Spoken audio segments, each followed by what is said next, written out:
저희는 가을을 시작하기 전 여름에 우리의 신앙의 어떤 익숙한 것들, 그런데 사실은 좀 살펴보아야 하는 기초적인 그런 부분들을 하나하나 좀 살펴보고 있습니다. 말씀을 묵상하는 일, 기도하는 일, 지난주에는 공동체로 같이 살아가는 일에 대한 이야기들을 좀 나눴는데요.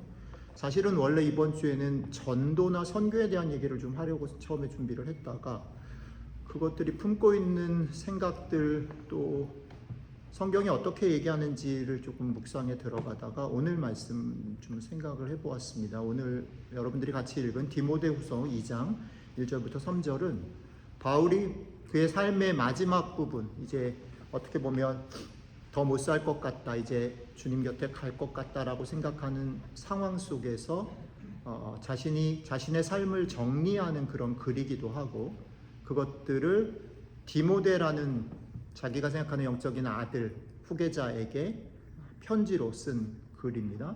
그 속에서 바울이 평생을 어떻게 보면 복음을 전하는 자로 살았던 자신의 모습들 속에 마지막 남겨주고 싶은 게 무엇일까? 라는 부분들을 좀 같이 살펴보면 좋겠다라는 생각을 좀 해봤습니다. 그래서 오늘은 신앙으로 산다라는 것, 예수 그리스도의 제자로 산다라는 게 도대체 뭘까? 바울의 얘기 속에 우리들에게 좀 비춰보는 시간을 좀 가졌으면 좋겠습니다. 여기도 뭐 한 10명 남짓이 있지만 여러분들 각자는 신앙을 갖는다라는 게 다 사실은 조금씩 색깔이 다를 수 있다라고 생각을 합니다. 어떤 사람은 신앙을 갖는다라는 것 때문에 내 삶의 방향을 찾게 되기도 하고, 어떤 사람은 신앙을 가졌기 때문에 그것으로 용기를 얻어서 내 삶의 걸음들을 걷기도 하고, 또 어떤 사람에게는 낙심해서 아무것도 할 수 없는 지경에 이르렀을 때 신앙을 가짐으로 내가 무언가 기댈, 격려를 받을 품을 얻기도 하고, 또 어떤 사람에게는 신앙을 갖는다라는 것이 교회라는 공동체 안에 소속되어져서 무언가 울타리를 얻는 일이기도 합니다. 오늘 말씀을 같이 생각해 보면서 여러분들에게는 내가 신앙을 갖는다라는 게 뭘까라는 질문을 먼저 떠올리면서 오늘 말씀에 같이 들어왔으면 좋겠다 싶습니다. 여러분들은 내가 신앙인으로 살아간다라는 게 뭡니까? 어떤 게 여러분들의 지금 여기에서의 삶의 가장 큰 의미인가? 라는 질문입니다. 아까도 말씀드렸듯이 오늘은 삶의 마지막 시간에 바울이 자기가 가장 사랑했던 디모데에게 남긴 마지막 유언 같은 편지를 좀 같이 생각해 보려고 합니다. 바울이 생각했던 신앙의 가장 핵심적인 것, 마지막 시간에 내가 정말 아끼고 사랑하는 디모데에게 남겨주고 싶은 것, 그게 뭘까? 그 바울의 얘기를 들여다보면서 바울이 우리에게 건네는 말들 속에 나는 지금 그 바울의 얘기와 얼마나 거리가 있는가, 내 삶은 어디로 걸어가고 있는가를 돌아보면 좋을 것 같습니다. 앞에서도 말씀드렸지만 디모데후서 2장을 이해하려면 이 편지를 쓰고 있는 바울의 상황을 이해할 필요가 있는데, 여러분들이 언제 기회가 되시면 디모데후서를 쭉 단숨에 한번 읽어보시면 어느 편지보다 디모데후서에는 특징이 뭐냐면 바울이 사적인 자기의 형편에 대한 얘기가 되게 많이 나오는 편지 중에 하나입니다. 1장에서 바울은 이렇게 얘기를 합니다. 디모데에게 아시아의 모든 사람이 나를 버렸다, 이렇게 얘기를 합니다. 또 3장에 가면 내가 얼마나 고난과 협박과 핍박을 받았는지 네가 잘 안다, 이렇게 말합니다. 또 4장에 가서는 데마도 나를 떠났고 누구도 나를 떠났고 세상을 사랑해서 떠났다. 그리고 처음 내가 복음을 전하고 변명할 때 내 곁에 아무도 없었다, 이런 얘기를 하고요. 4장 끝으로 가보면 어떤 얘기가 되게 흥미롭게 나오냐면 너 빨리 겨울 되기 전에 나한테 와라. 근데 나한테 올 때 제발 외투를 좀 갖고 오면 좋겠다. 이 말이 뭘까요? 요즘 식으로 말하면 보스턴 너무너무 추운데 내가 잠바가 없는 거예요. 파카가 없는 거예요. 너무 추우니까 너 겨울 되기 전에 파카를 하나 사가지고 다운 하나 사가지고 왔으면 좋겠다. 뭘 보여줍니까? 이게 인생의 마지막 끝에 쓰는 말이라고 생각을 해보세요. 바울이 썼던 많은 서신서들에 보면 바울이 얼마나 위대하고 얼마나 멋지게 하나님의 일들을 하는지, 자신 있게 복음을 얘기하는지를 비교해 본다면 디모데후서는 되게 다른 모습을 보여주고 있다. 바울이 마지막 상황 속에서 처해 있던 상황은 되게 어떻게 보면 영광스럽고 멋있기보다는 되게 초라한 모습들이에요. 옷 하나 없어서 디모데 빨리 오기를 바라고, 얘도 떠나고 쟤도 떠나고 난 너무 외롭고 힘들다라는 표현들을 서슴없이 하고 있다라는 거죠. 그런데 이런 얘기를 바울이 디모데에게 하면서도 바울이 놓치지 않는 게 뭐냐면, 이런 얘기를 하면, 그렇죠, 여러분들 상상해 보세요. 내가 저희 아이들에게도 그런데 요즘에 확실히 나이가 좀 들었어요. 요즘에 지우가 대학을 가기 전이잖아요. 마지막 이제 몇 주를 보내고 있는데, 한편으로는 고맙기도 하고 한편으로 대견하기도 하지만 한편으로는 아이고 죄송합니다 장로님, 늙었다 이런 생각을 자꾸 하게 됩니다. 뭐냐면 아빠가 다 해줬거든요. 다 해줄 수 있었고 다 해줬어요. 근데 이제 못하는 게 많아요. 지우가 없으면 이사도 잘 못해요. 지우가 없으면 혼자서 할 수 있는 게 없는 일들이 많아지는 거예요. 근데 너무 고맙고 대견한 건 지우가 컸어요 많이. 그 몫을 감당해 주는 거예요. 형이 빠진 자리를 지우가 감당해 주는데 너무 좋아요. 근데 한편으로는 약간 쓸쓸해요. 늙었구나. 할 수 없는 게 있구나. 그런데 그런 상황 속에서도 아빠로서 아들을 보면서 아빠의 그런 모습들이 아들에게 짐이 되거나 부담이 되거나 그렇게 살아가는 모습이 싫게 느껴지거나 옳지 않게 느껴지지 않기를 바라는 마음이 있는 거죠. 근데 거기에는 되게 딜레마가 있고 균형이 필요해요. 그래서 감추고 내가 다 할 수 있어 라고 큰 소리를만 쳐서는 또 안 돼요. 애가 다 알고 있어요.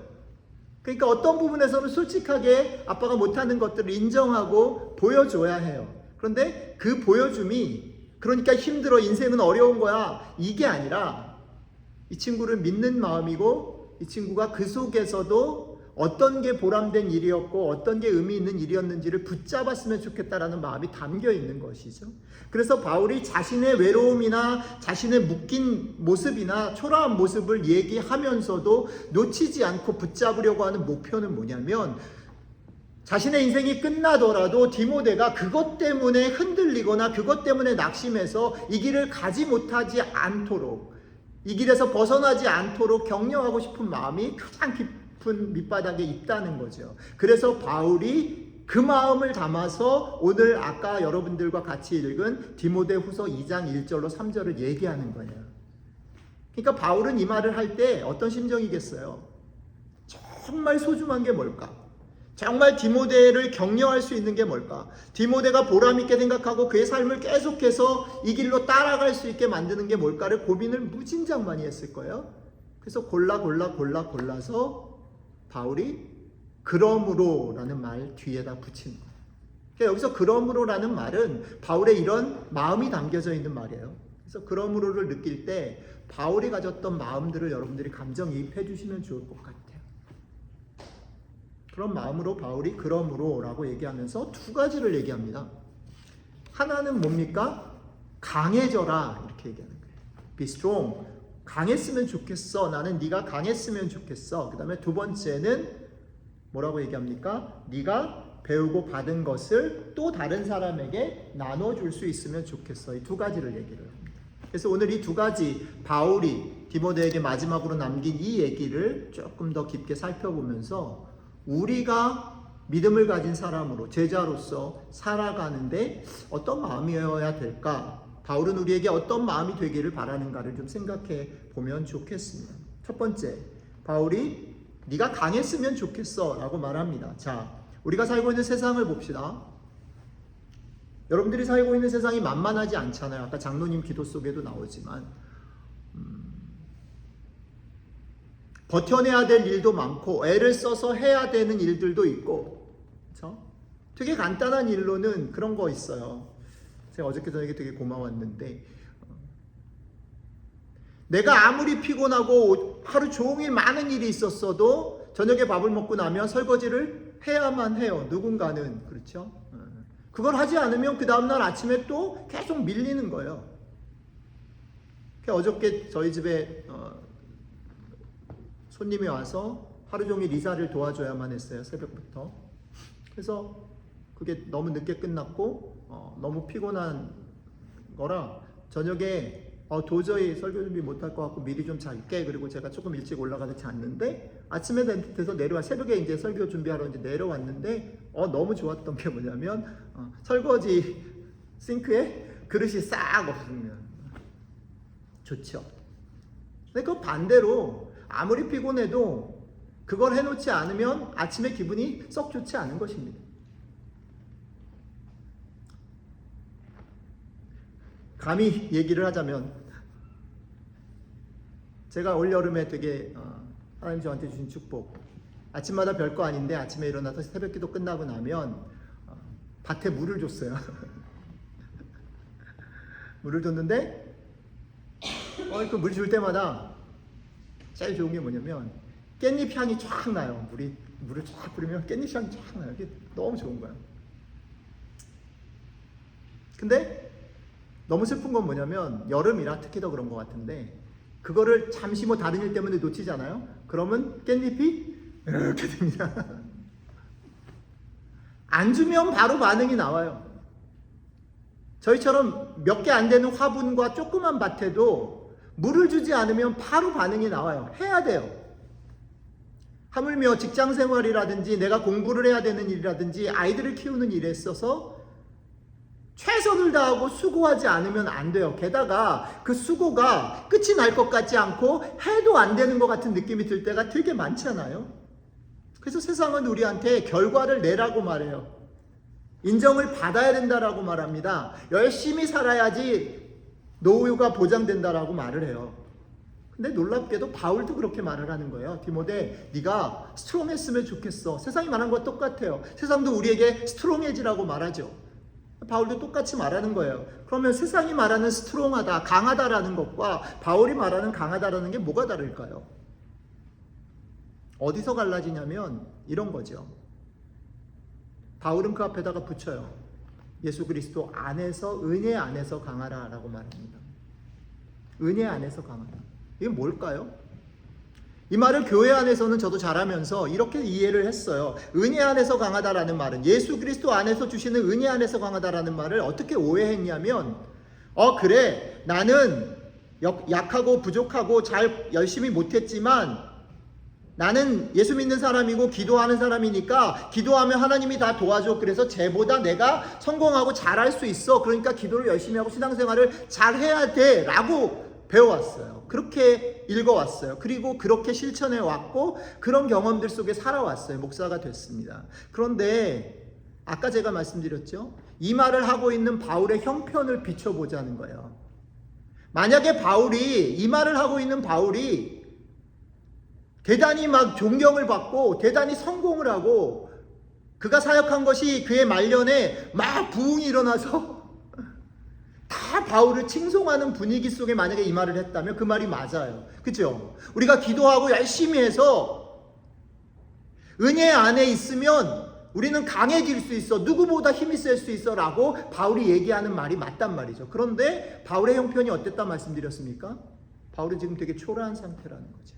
바울은 지금 외로운 상태고 바울은 사실은 어떻게 보면 세상적으로 보면 실패한 상태예요.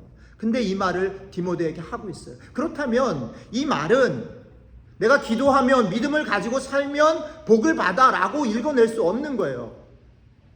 바울이 그런 형편에서 말을 하지 않았기 때문에 우리는 이 말을 그렇게 읽어낼 수 없는 겁니다. 그렇다면 이건 뭘까요? 바울이 디모데가 붙잡기를 바라는 이것은 뭐냐면 예수 그리스도 안에서라는 말은 예수 그리스도가 걸어갔던 그 길, 그러니까 고린도전서 1장에서 말하는 십자가의 어리석은 길들을 붙잡고 사는 것, 그것을 포기하지 않으면 은혜는 우리를 강하게 붙들어 매는 것은 내게 있는 것이 아니라 어디에 있어요? 하나님께 있는 것이다.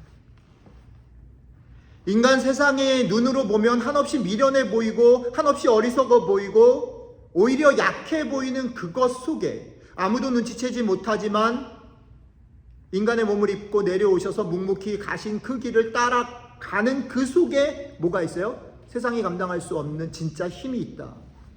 네가 그걸 알았으면 좋겠다. 네가 그 은혜를 경험했으면 좋겠다. 어떻게 그럴 수 있을까요? 그거는 내가 마음을 먹고 결심하고 하나님 그렇게 하겠습니다 라고 다짐해서 와지는 것이 아니라 어떻게 해요?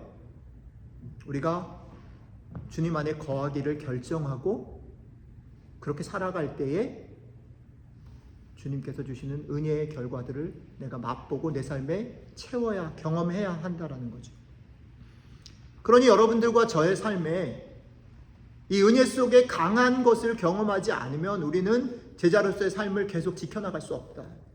그러니까 바울이 디모데를 보면서 네가 이걸 견뎌내고 포기하지 않으려면 네가 은혜 속에서 강하다라는 말, 예수 그리스도의 길을 따라가는 것이 복되다라는 것들을 네 삶에 볼 수 있어야 되고 그것을 깨닫고 누릴 수 있어야 해. 그런 일들이 일어나기를 바래 라는 부탁으로 권면으로 읽어낼 수 있겠다 싶은 겁니다. 그게 첫 번째 부탁이죠. 두 번째는 바울이 이렇게 말합니다. 네가 그렇게 은혜 속에서 강하게 되면 그것을 어떻게 했으면 좋겠냐면 충성된 사람들에게 부탁했으면 좋겠어. 이 부분도 저는 꽤 오랫동안 이렇게 생각해 왔어요. 저는 결혼하기 전부터 이 구절을 너무 좋아했고, 그래, 이 땅 가운데 예수 그리스도의 제자로 사는 것은 주님의 은혜를 경험하고 받은 그 은혜를 누군가에게 계속해서 제자를 삼는 일이야 라는 게 제 삶과 사역의 저희 가정의 목표로 삼았어요. 보스턴에서도 이것 때문에 오고 가고 만나는 사람들을 최선을 다해서 돕고 그들을 제자로 삼는 일에 온 힘을 다했어요. 그리고 그 온 힘을 다하는 동안 놀랍게도 하나님께서 주시는 은혜 속에서 그렇게 제자로 삼아진 사람들, 복음이 그들의 삶을 풍성하게 하는 것을 경험함으로 기쁨을 누렸습니다. 그런데 오늘은 제가 조금 이 말씀을 준비하면서 조금 다른 각도의 그런 부분들을 보게 돼요. 이게 사역의 목표로 내가 누군가를 또 복음을 전해야 되는구나, 영향을 끼쳐야 되는구나, 그렇게 하는 게 맞구나가 아니라 오늘 바울이 얘기하려고 하는 얘기의 핵심이 그 부분이 아니라 조금 다른 각도에 있는 것 같다는 거예요. 오늘 바울은 이 얘기를 이렇게 풀어냅니다. 내가 언젠가 다메섹으로 가는 길에서 예수님을 만났어. 그리고 그 만난 예수님을 디모데 너에게 전했어. 그리고 너는 또 누군가를 만나서 그것을 전해주면 좋겠어 라고 말을 할 때 여기에는 되게 중요한 게 뭐냐면 만남이라는 단어와 그 만남을 알아채서 관계가 맺어지는 것들이 계속해서 이어져 갈 때 복음이 전파된다라는 대단히 중요한 원리가 있습니다. 결국 신앙의 가장 깊은 곳에서는 그게 어떤 결과나 이벤트나 프로젝트가 아니라 사람과 사람이 만나고 그 만남 속에 만들어지는 관계들이 있다라는 얘기를 바울이 하고 싶어 하는 게 아닐까라고 생각이 되는 거예요. 우리는 평생을 살면서 수많은 사람을 스쳐 지나가며 살게 됩니다. 특히 보스턴이라는 곳에서 우리는 더 그렇죠. 어떤 사람은 한 달, 1년, 또 몇 주 왔다가 가기도 합니다.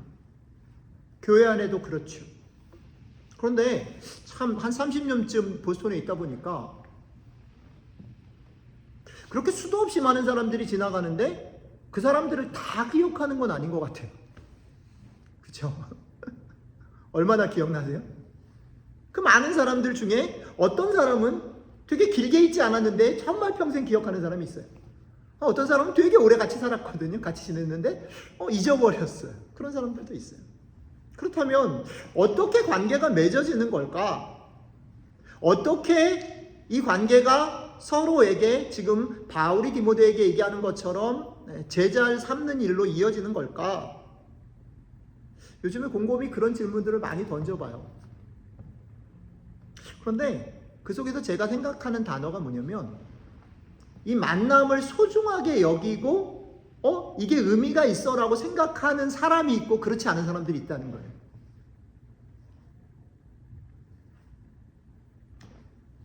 이번 주에도 너무 좋았던 게 저희 집에 두 가정이 목요일 날 저녁에 한 가정이 오고 금요일 날 저녁에 한 가정이 왔는데 두 사람 다 스쳐 지나가다 만났어요. 근데 그걸 너무 소중하게 여기는 게 대화 속에 서로의 마음 속에 있는 거예요. 너무 기분이 좋아요. 서로의 존재를 귀하게 여기고 고마워할 줄 아는 마음, 감사할 줄 아는 마음, 그리고 거기에 더해서 뭐가 있냐면 서로의 만남을 통해서 하나님이 우리에게 주시려고 하는 걸 배우려고 하는 마음이 있을 때 그거는 관계가 되는 것 같아요. 그리고 그런 관계가 생겨질 때 그 관계의 틈을 타고 들어와서 복음이 조용히 이어져 가고 번져간다 싶어요. 근데 이런 생각을 해봅니다. 설교하는 목사가 가끔 예화를 찾을 때 이런 얘기를 해요. 어떤 사역자가 있었는데 그 사역자가 평생을 사역을 했는데 결국 교회 식구들이 몇 명 안 남았다. 망한 것 같이 보이고 되게 속상했는데 20년 후에 그 목사가 섬겼던 한 사람이 위대한 아프리카를 밝히는 위대한 선교사 리빙스턴이 됐다. 이런 예화들이 있어요. 저는 가끔 목회를 하다가 그런 생각들을 합니다. 만약에 그런 관계가 지금 얘기하는 것처럼 그래도 화려한 눈에 보이는 인정할 만한 그런 일들로 결과를 빚는다 그러면 그래도 견딜만 할 것 같아요. 그죠? 제가 제자훈련을 배울 때 많이 강조했던 게 뭐냐면 재생자들 막 여러 사람을 막 이렇게 하는 것보다 한 사람을 제대로 제자를 만들면 이 땅이 하나님의 나라가 될 거야 라고 강조해서 가르치기도 하고 배우기도 했어요. 근데 실제로는 그런 일이 안 일어나요. 목사인 저를 포함해서 교인들이 그래도 숫자가 많은 게 좋고 그래도 뭔가 결과가 나오는 게 좋고 오케이 한 명에 집중하는 거 좋은데 그 한 명이 뭔가 그래도 보람 있는 일들을 빚었으면 좋겠다라고 생각해요. 그런데 잘 보세요. 바울의 삶을 잘 들여다보면 우리들의 삶을 잘 들여다보면요. 관계를 맺었다고 해서 그 사람이 성공한다는 보장은 없어요. 보스턴을 지나갔던 수많은 사람들이 있습니다. 관계를 너무 소중히 여기고 지금도 귀하게 여기는 사람들이 있어요. 근데 그 친구들이 한국에 가서 똑같이 살아요. 별로 차이 없어요. 그래서 대부분의 시간 속에서는 우리가 나눴던 일들이 뭘까? 정말 의미가 있는 일일까라고 의심하거나 걱정할 때가 더 많아요. 바울은 디모데에게 어쩌면 이런 얘기를 하는지도 모릅니다. 그것이 대단한 결과를 빚지 않아도 우리가 한 사람을 소중히 여기고 그 안에서 하나님께서 허락하시는 관계들을 누릴 수 있는 것이 어쩌면 복음의 핵심이지 않으냐라고 그것을 붙잡았으면 좋겠다라고 디모데에게 얘기하는 거지요. 사랑하는 디딤돌교회 성도 여러분, 이 말의 깊이나 뜻을 조금 새기실 수 있으면 좋을 것 같습니다. 우리 디딤돌 식구들이 또 가을 학기를 시작하면서 아직은 우리 눈에 보이지 않지만 아마도 제 생각에는 조금씩 또 스쳐 지나가는 사람들이 가을에 또 오고 갈 거예요. 그 사람들 어떤 마음으로 대할까? 제가 말씀을 가을 9월 10월 말씀을 준비하다가 어떤 말씀들을 같이 나눌까 생각을 하다가 1번은 그 생각을 했어요. 오늘 바울이 디모데에게 말한 것처럼 우리 자신들이 먼저 예수 그리스도를 만나는 일들이 예수 그리스도가 걸어갔던 길들을 감사하고 예수 그리스도와 관계를 회복하는 일들이 먼저 일어나야 될 것 같다라는 생각. 그래서 9월 10월에는 예수님을 만난 사람들이라는 주제로 설교를 하려고 해요. 복음서에 예수님을 어떤 모습으로든지 만나서 관계를 맺고 그 관계 때문에 그의 삶들을 결정한 사람들의 얘기를 하나하나 좀 살펴보려고 합니다. 그 속에서 여러분들과 제가 먼저 내가 정말 예수님을 만나고 있는가? 예수님을 만나는 일이 내 삶에 영향을 미치고 있는가? 그것들이 회복되어지는 일이 먼저 있었으면 좋겠다 싶습니다. 그리고 그 회복들이 일어날 때에 아까 말씀드렸던 것처럼 우리 교회를 스쳐 지나가는 사람, 여러분들을 개인적으로 스쳐 지나가는 사람들을 가을에 우리가 만날 때에 내가 하나님 안에서 나에게 주어진 이 관계가 소중하다는 것을 알기 때문에 스쳐 지나가는 그 인연들, 그 만남들을 소중히 생각할 수 있는 눈이 우리에게 생겼으면 좋겠다. 그게 크지 않아도 대단하지 않아도 그 일들이 우리 교회가 교회로서 존재하는 의미였으면 좋겠다. 그것이 우리들 각자가 올 가을에 디딤돌에 같이 모이는 이유였으면 좋겠다 라는 소망을 품게 됩니다. 아까 예배 시작 전에 하종 사모님이 구글 리뷰를 열심히 달았으면 좋겠어요 라고 얘기하는 그 얘기를 듣다가 깜짝 놀랐어요. 그래요. 그런 것들이에요. 근데 그런 것들이 단순히 교회 사람이 오기를 바라는 게 아니라 그 만남들을 기대하는 거예요. 그런 액션들을 내가 할 수 있는 나에게 주시는 자극대로 하는 거예요. 지난주에는 지엄마가 에치마트에 뭐라도 붙였으면 좋겠어. 그게 얼마나 성과가 있을지 그런 거는 사실은 중요하지 않아요. 그러나 우리 마음속에 무언가 우리에게 사람들을 보내주실 것 같고 그 사람들과의 관계를 기대하는 마음들이 일어나는 일들. 근데 그게 출발이 뭡니까? 우리 자신이 예수 그리스도를 만나서 회복되는 그런 것들에서부터 출발했으면 좋겠다는 겁니다. 9월, 10월 이제 다음 주 마지막 설교하고 9월, 10월로 넘어가면서 우리가 그렇게 예수님이 어떻게 사람들을 만났고 예수님을 만난 사람들이 어떻게 되었는지를 살펴보면서 우리가 가을 학기에 하나님께서 우리에게 이런 기쁨들, 관계를 맺는 것들 속에서 풍성함들, 삶의 의미들을 다시 한번 우리에게 주시는 그런 축복이 디딤돌교회 여러분들과 저에게 넘쳐나기를 축복합니다. 같이 기도하겠습니다.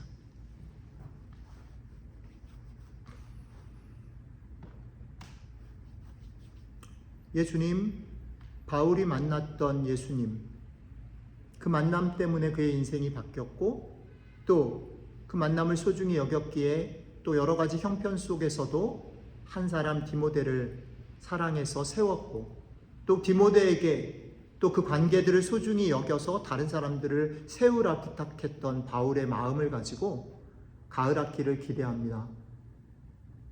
우리 자신에게 어쩌면 이제 조금 흐려지고 익숙해진 예수님을 만난 그 마음, 설레임, 그것들이 회복되어지는 가을이 될 수 있기를 원하고 또 우리 속에 그 은혜 속에서 강해서 우리를 스쳐 지나가도록 우리에게 허락한 많은 사람들을 만날 때에 우리 속에 그들과의 맺는 관계들을 기대하는 소망이 있었으면 좋겠습니다. 우리의 기도 가운데, 우리의 삶 가운데 주님 이런 축복을 허락해 주셔서 디딤돌 교회가 9월 한 달, 10월 한 달, 이번 가을 동안에 그런 일들을 풍성하게 누릴 수 있도록 함께 해주시면 좋겠습니다. 감사드리며 우리 주 예수님 이름으로 기도드렸습니다. 아멘.